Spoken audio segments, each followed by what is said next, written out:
अब मैं बोलूंगा और इनके राज खोलूंगा सब कि अब हम तुम्हारा मुकाबला करेंगे और मुजफ्फरनगर की धरती पे मुकाबला करेंगे। मैं आपके परिवार की दिन में आती थी और रात में जाती थी, क्या करती थी? और फिर वही उसमें सौदेबाजी होगी। हमें भुगत लेने की धमकी देकर जो ये बाहुबली आज बने बैठे हैं, मेरी जाति पर, मेरी बिरादरी पर नाम लेकर बात कर रहे हैं। त्यागियों का इतिहास उठाकर देखिएगा आप। अब पोल खोलो अभियान चलाऊंगा मैं। और उनका कोर्ट मार्शल करने की पूरी तैयारी थी। बेइज्जत करके तुमने उन्हें बाहर निकाला था। हम सरकारी हैं, हम दलाल हैं कि जो सुरक्षा मुझे दी गई है उसे तत्काल वापस करवा लें। अगर माफिया हैं, लुटेरे हैं, मुझे भी विश्वास है अपनी जाति पर, मेरी जाति मेरा साथ देगी। क्या जाता था उन गाड़ियों में इधर से, मैं सब जानता हूं, वरना आपकी पूरी उठने की तैयारी दिन में ही सेट हो गई थी। बात शुरू हुई थी आरडीएफ की लड़ाई से। आरडीएफ एक जहरीला कचरा है, दिल्ली से लाकर मुजफ्फरनगर के बॉयलरों में उसे भट्टियों में फूंका जा रहा है। जाहिर सी बात है कि उससे जहरीली गैस निकलती है, जहरीला कचरा है वो। एक संगठन ने, उसके एक पदाधिकारी ने उसे लगा कि भाई ये मेरे जनपद मुजफ्फरनगर और उसके आसपास के जनपदों के लिए ये एक तरह का खतरा है। आप देख रहे हैं कि पूरे एनसीआर का AQI जो है चरम पर है। लोग भागने की कोशिश कर रहे हैं। उसे लगा कि ये एक खतरा है और उसने वो आवाज उठाई। ना उसको ये मालूम था कि इसके पीछे किन लोगों का हाथ है, ना हमें ये मालूम था कि इसके पीछे किन लोगों का हाथ है। कौन लोग हैं जिनके ट्रैक्टर ट्राले उसे ढो रहे हैं, कौन लोग हैं जो उसमें कमीशन खा रहे हैं, और किन बड़े अपने आकाओं के संरक्षण में वो काम चल रहा है जिसमें लाखों रुपए रोज का आमदनी हो रही है। हम नहीं जानते थे। हमने तो एक साधारण सी आवाज उठाई कि ये कचरा है, ये हमारे यहां नहीं जलना चाहिए। भाई कचरा हमारे यहां भी पैदा होता है, ऐसा नहीं है कि ये एक समस्या है, लेकिन जहां का है वहीं पर उसी प्रदेश में उसका निस्तारण भी हो जाना चाहिए। हमने ये समझ के ये आवाज उठाई थी, लेकिन हमें ये मालूम नहीं था कि इन लोगों को ये इतना बुरा लगेगा, जो आए दिन किसानों की बात करते हैं, आए दिन मजदूरों की बात करते हैं, समाज की बात करते हैं, सर्वखा पंचायत की, समाज के हितों के लिए की, अच्छी बात है। लेकिन अपने जरासे से लालच के लिए आप इस तरह से जो है लोगों का दम घोट दोगे जहरीली हवा को प्रदूषित करके, ये हमें जानकारी नहीं थी। राशि आवाज क्या उठाई, या आपके बारे में हमने क्या ठीक बात कह दी या गलत बात कह दी, आपको लगा है तो आपके लोग हमें इस तरह से गालियां देंगे, मतलब इस तरह से हमारा जो है अपमान करेंगे? हमने क्या गलत बात कह दी भाई ऐसी? और आपने वो पूरा का पूरा मुकदमा अपने हाथ में ले लिया, पूरा मुकदमा अपने हाथ में ले लिया। अच्छी बात है, आपका भी जनपद है, आपको जो है वहां की जनता का ख्याल रखना चाहिए।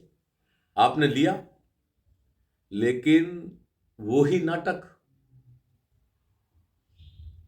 वही फिर अपनी आदत कि आप हर मामले में अंदर कूदेंगे और फिर वही उसमें सौदेबाजी होगी। आपने फिर वही सिस्टम किया, 1 महीने का आप समय दे देंगे। भाई 1 महीने का समय ना तो देने की आपको किसी ने जो है पावर दी है, ना ही आपको कोई हक है। ये पूरे मुजफ्फरनगर और उसके आसपास के जनपदों में बहने वाली जो गंदी हवा है, वहां पर रहने वाले हर नागरिक का अधिकार है कि वो इसके खिलाफ आवाज उठाएगा। आपको कोई अधिकार नहीं है वहां पे जो है उन्हें समय देने का।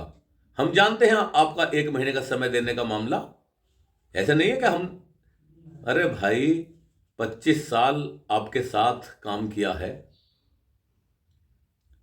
और चौधरी साहब, मैं आपको बताऊं, आपसे तो मैं सीनियर हूं, मैंने तो आपके परम पूजनीय, आपके क्या, मैं खुद अपने कहूँगा, परम पूजनीय मेरे आदरणीय किसानों के भगवान चौधरी महेंद्र सिंह टिकैत जी के साथ भी काम किया है। आप तो अस्तित्व में 2011 के बाद आए हैं, मैं 1998 से जो अस्तित्व में हूँ। तो मैं आपसे वैसे भी सीनियर हूँ भाई, संगठन के हिसाब से भी सीनियर हूँ। तो मेरा आपसे ये कहना है कि आप जिस तरह से आपके लोग बदजुबानी कर रहे हैं, इन्हें रोकिएगा, इन्हें समझाइएगा, इन्हें हमारे बारे में बताइएगा। मैं पूछना चाहता हूं इन लोगों से, 27 और 28 जनवरी की रात गाजीपुर बॉर्डर पर ये लोग कहां थे? जो आज बहुत बड़े जो है बाहुबली बन रहे हैं, हमें गालियां देकर, हमारा अपमान कर कर, बदजुबानी कर कर, हमें भुगत लेने की धमकी देकर जो ये बाहुबली आज बने बैठे हैं, इनसे पूछिएगा टिकैत साहब कि जब मात्र 150 आदमी आपके पास गाजीपुर बॉर्डर पर नहीं बचे थे, तब ये लोग कहां थे? तब यही धर्मेंद्र आपके साथ कांधे से कांधा मिलाकर खड़ा था। यही मांगे राम, जिसे लोग कहते हैं कि झूठी अफवाह फैलाई, मैं अपना झूठ और सच बोलकर आपको हिंदुस्तान का एक बड़ा किसान नेता बनाया, वरना आपकी पूरी उठने की तैयारी दिन में ही सेट हो गई थी। आप किसान को वहां भी गुमराह करना चाहते थे। मैं आपसे कहना चाहता हूं, आप इन लोगों को समझाइएगा। और जो लोग मेरी जाति पर, मेरी बिरादरी पर नाम लेकर बात कर रहे हैं, तो मैं उन्हें समझा देना चाहता हूं, मेरे प्यारे भाइयों, त्यागियों का इतिहास उठाकर देखिएगा आप, और याद करना कर्नल राम नरेश भारद्वाज को, याद करना और पूछना अपने आकाओं से, उनके बलिदान को पूछना। कर्नल साहब मेरठ के मिलिट्री कैंट में कर्नल थे, और चौधरी महेंद्र सिंह टिकैत मेरठ आए थे। उन्हें यह मालूम चला कि आज किसानों मसीहा चौधरी महेंद्र सिंह टिकैत मेरठ में हैं। उन्होंने भारतीय सेना के अधिकारियों और जवानों को भेजकर चौधरी साहब को कैंट में बुलाया और उनका सम्मान किया, तोप के साथ उन्हें जो है गार्ड ऑफ ऑनर दिलाया। मेरे भाइयों, पूरे देश में एकदम आग लग गई थी कि एक साधारण आदमी को भारतीय सेना ने गार्ड ऑफ ऑनर दे दिया, किसी को नहीं मिलता वो। और आपके लिए मैं बता दूं कि दिल्ली हेडक्वार्टर से रात में ही कर्नल रमेश भारद्वाज जी को तलब कर लिया गया था और उनका कोर्ट मार्शल करने की पूरी तैयारी थी। लेकिन कर्नल साहब ने अपनी कर्नल की पोस्ट से इस्तीफा देकर उस मामले को शांत करने का काम किया। क्या आप में से कोई है जो होमगार्ड की नौकरी से भी इस्तीफा दे देगा? अरे याद करो त्यागियों का इतिहास, त्यागियों का बलिदान याद करो। उन्होंने संगठन के लिए क्या नहीं किया। कर्नल साहब ने अपनी नौकरी खो दी। कौन सी नौकरी? कर्नल की, जिसके लिए आज एक सिपाही बनने के लिए जो है लोग तरसते हैं, दौड़ते हैं। उन्होंने अपनी नौकरी से इस्तीफा दे दिया था और ये इतिहास में जो है अपना नाम अमर कर गए कि उन्होंने, कर्नल साहब ने, चौधरी महेंद्र सिंह टिकैत आज दुनिया के पहले ऐसे साधारण आदमी हैं जिन्हें तोप के साथ गार्ड ऑफ ऑनर दिया गया था। इतिहास है उनका। और तुमने क्या किया उनके साथ, ये मेरी पूरी बिरादरी भी जानती है और पूरा हिंदुस्तान भी जानता है। तुमने किस बेइज्जत करके उन्हें संगठन से बाहर किया। वो अपना इस्तीफा देने के बाद, अपनी नौकरी छोड़ने के बाद वो भारतीय किसान यूनियन में भर्ती हुए और इन्हीं राकेश टिकैत साहब उन्हें प्यार करते थे, लेकिन इन्हीं राकेश टिकैत जी की वजह से उन्हें वो संगठन छोड़ना पड़ा। बेइज्जत करके तुमने उन्हें बाहर निकाला था, लेकिन त्यागी फिर भी आपके साथ कांधे से कांधा मिलाकर चलते रहे। आप याद करिएगा, राज सिंह त्यागी जी बरला वालों को पूरे जीवन की आहुति उन्होंने टिकैत साहब के साथ दे दी। क्या बेइज्जत करके आपने उनको बेइज्जत किया। याद करिएगा मेरे पिताजी को, जिन्होंने फाउंडर मेंबर थे भारतीय किसान यूनियन के, पूरी जिंदगी उन्होंने अपनी इसमें लगाई। किसान यूनियन की मीटिंग में जो है हृदय गति रुकने से देहांत हुआ। आज मैं उनकी जगह पे था। पूछिएगा अपने बड़े लीडरों से कि मांगे राम ने कहां जो है आपके लिए अपनी छाती नहीं अड़ाई, अपनी जान पर खेल खेल कर, चाहे वो 2018 की किसान क्रांति यात्रा हो, चाहे गाजीपुर बॉर्डर हो, चाहे लखनऊ का चिड़ियाघर हो, चाहे दिल्ली का जंतर मंतर हो। जंतर मंतर को जिसमें टैक्स लगता था तोड़ने का काम किसने किया, पूछिएगा। लखनऊ का चिड़ियाघर पर जहां वो किसानों से जो है पैसा मांग रहे थे अंदर जाने का, उसके गेट को तोड़कर उसके ताले और चैन भी आज मेरे संग्रहालय में रखे हैं। पूछिएगा क्या नहीं किया। आज हमारे लिए बदजुबानी कर रहे हैं आप कह रहे हैं कि आप हमें मार देंगे, आप हमें भुगत लेंगे। मैं अगर मौत तुम्हारे हाथ से लिखी है तो उसे कोई टालने वाला नहीं है। लेकिन अब हम 4 साल बिल्कुल खामोश होकर सुनते रहे। हम सरकारी हैं, हम दलाल हैं।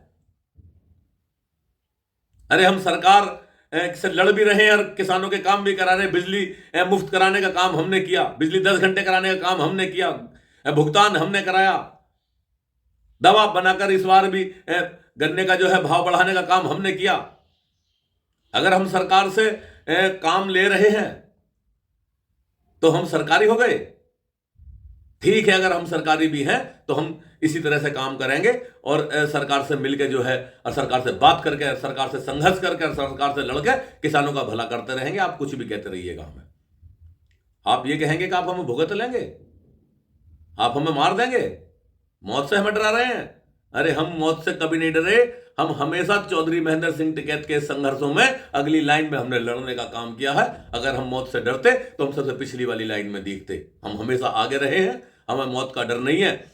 मैं उत्तर प्रदेश के माननीय मुख्यमंत्री आदित्यनाथ जी से, योगी जी से ये हाथ जोड़ के प्रार्थना करता हूं कि जो सुरक्षा मुझे दी गई है उसे तत्काल वापस करवा लें। अगर मौत इनके हाथ से लिखी है तो इन्हीं के हाथ से मर के हम जो है शहीद कहलाएंगे। ये गुंडागर्दी करेंगे। देखिएगा इनके फोटोओं में कौन लोग आते हैं, इनकी मीटिंगों में कौन लोग आते हैं। 10-10 मुकदमे हैं, माफिया हैं, लुटेरे हैं। ऐसे लोग हैं जो जिनके परिवार के लोगों को पुलिस ने एनकाउंटर में मारा, वो आज इनके यहां पर संगठन चला रहे हैं। अगर मौत तुमसे लिखी है तो उसे भी सहर्ष स्वीकार करेंगे। लेकिन मैं आज ये वादा करता हूं कि आज मैं 4 साल में पहली बार बोला हूं। आप हमेशा हमारा अपमान करते रहे, माइकों से अपमान किया, मंचों से अपमान किया है, लेकिन आज मैं पहली बार बोला हूं कि अब हम तुम्हारा मुकाबला करेंगे और मुजफ्फरनगर की धरती पर मुकाबला करेंगे। मुझे विश्वास है, मुझे भी अपनी जाति पर, अगर तुम्हें घमंड है अपनी जाति पर, मुझे भी विश्वास है अपनी जाति पर, मेरी जाति मेरा साथ देगी और देती चली आई है। चाहे कर्नल राम नरेश भारद्वाज जी हों, अरे कर्नल जैसी पोस्ट से उन्होंने इस्तीफा दे दिया आपके लिए। राज सिंह ने अपने प्राण दे दिए, चौधरी साहब ने आपके लिए। मेरे पिता शहीद हो गए आपके लिए और मैंने अपनी जिंदगी कुर्बान कर दी आपके लिए। और आज देते हो, मारने की धमकी देते हो, बदजुबानी करते हो। शर्म आनी चाहिए भाई। और मैं चौधरी साहब आपसे कहना चाहता हूं कि आप इतने कमजोर मत बनो। आपकी आत्माएं जो हैं वो बिल्कुल मर चुकी हैं। कम से कम याद करो कि आप किसके पुत्र हो। जिसे पूरी दुनिया किसानों का भगवान कहती है, आप उसके पुत्र हैं। आप ऐसे महान आदमी के पुत्र हैं। आप थोड़े से लालच के कारण जो है ऐसे महान व्यक्ति का जो है नाम खराब करने की कोशिश ना करें। हम हैं, आप तो उनके पुत्र हो और हम उनके शिष्य हैं। वो हमारे गुरु थे, हमारे भगवान थे, हमारे मसीहा थे। हम उनका नाम ऊपर करने की कोशिश कर रहे हैं और करते रहेंगे। आपकी मौत से, आपके जो है धमकी देने से, आप ये कहेंगे आपको हम मारवा देंगे, हम उससे बिल्कुल नहीं डरते। हम काम करते रहेंगे। ईश्वर ने जब लिखी है तब हमारी मौत आ जाएगी। मैं आप फिर एक बार जो है निवेदन करता हूं आदरणीय मुख्यमंत्री योगी आदित्यनाथ जी से कि जो मुझे सुरक्षा पुलिस की आपने दे रखी है, आप उसे हटा लीजिएगा। अगर मौत इनके हाथों लिखी है तो मुझे सहर्ष स्वीकार है, लेकिन अब मैं बोलूंगा और इनके राज खोलूंगा। सब राज मेरे सीने में दफन है। मैं ये नहीं जानता गाजीपुर बॉर्डर पर जो महिलाएं आपके परिवार की दिन में आती थी और रात में जाती थी, क्या करती थी, क्या जाता था उन गाड़ियों में इधर से, मैं सब जानता हूं। और तुम भी जानते हो जो गालियां दे रहे हो, तुम सब जानते हो कि वहां क्या हुआ। मैं आपसे कहूंगा, अगर कुछ कहना है तो सामने आके कीजिएगा। अब पहले किसान की बात बाद में होगी, अब अभियान चलेगा। अब पोल खोलो अभियान चलाऊंगा मैं, गांव गांव जाऊंगा, गांव गांव लोगों को बताऊंगा, गांवों में प्रवास करूंगा। आप कहोगे हमें मार दोगे, वाह भाई वाह, ये सिला है हमारा 24 साल अपनी जान की कुर्बानी देकर तुम्हारे साथ रहने का। आपके ये जो है छोटे भैये कहेंगे कि हमें मार देंगे वो?